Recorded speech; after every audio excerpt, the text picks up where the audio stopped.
After 100 years later, I thought siya ang unang manganak compare kay Donya. So si Donya ang naunang nanganak compare kay Molly. So si Donya kay wala ko'y problema ato kay pag-abot na ko diri agikan sa grabahan nananday siya anak tulo ka buok.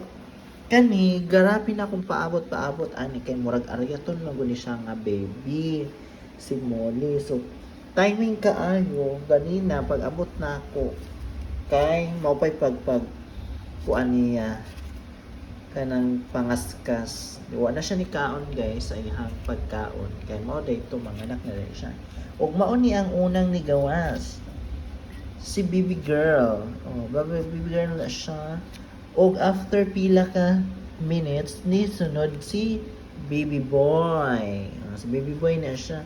Then, after pila ka minutes na po, nangita na dede. Ang ikatulo niyang baby. It's a baby girl. Diba? So, we have 3, babies here. Newborn babies. Tapos, napon may dito akay doon niya tulo. So, tama na ha. Dili na mag-anak. Wala naman siguro. Tama na. Diba? So, mauna to guys. Thank you for watching guys sa akong video. This is baby Molly. Molly, borikat.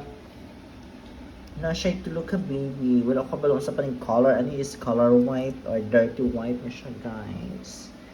So, katong tulog guys is naka-reserve na to siya sa akong mga friends.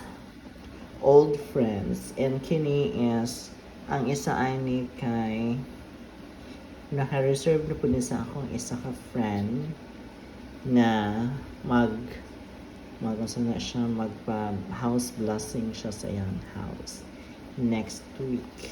So, thanks guys!